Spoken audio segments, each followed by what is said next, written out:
I've been Luke's mum, foster mum, for 9 years. I know he's a very damaged young man. I'm under no illusion about that.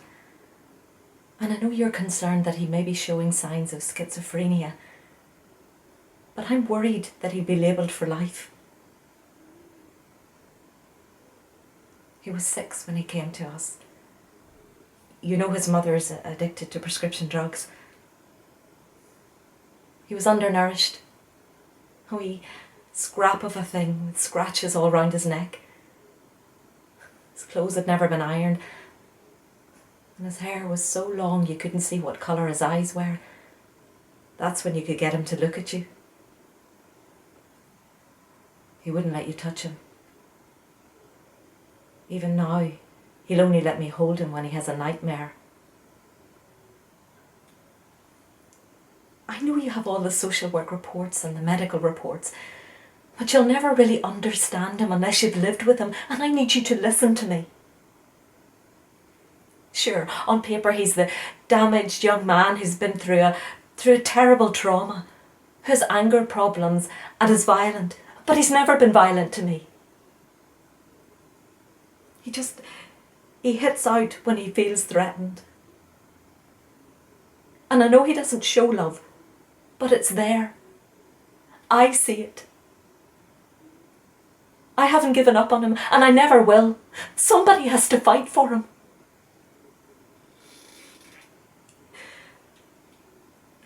His outbursts are becoming less frequent, and I know they're not acceptable, and I realise that grievous bodily harm is very serious. But he's making progress. The staff at the Juvenile Justice Centre can see that.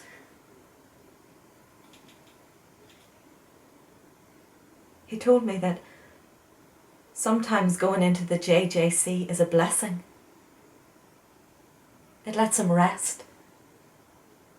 He doesn't have to deal with other people, doesn't have to fit in.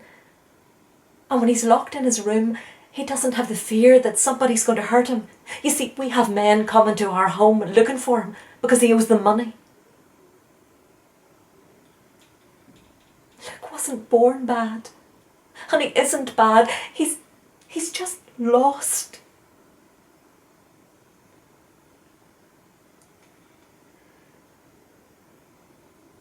I remember the first nightmare he had after he came to us.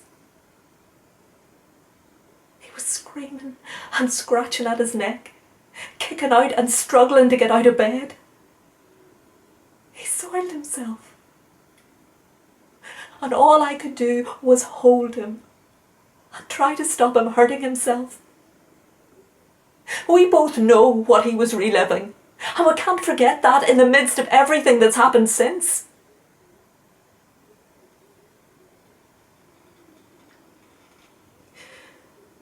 When he was 10, he said to me, "Mama Maria, I can't see the face anymore. He doesn't struggle anymore, but his hands still grab his neck."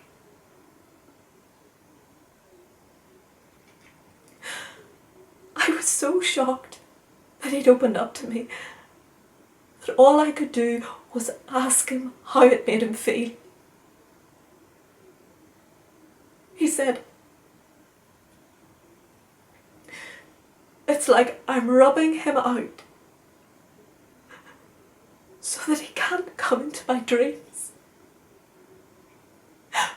We need to go back and look through the eyes of a terrified 6-year-old child."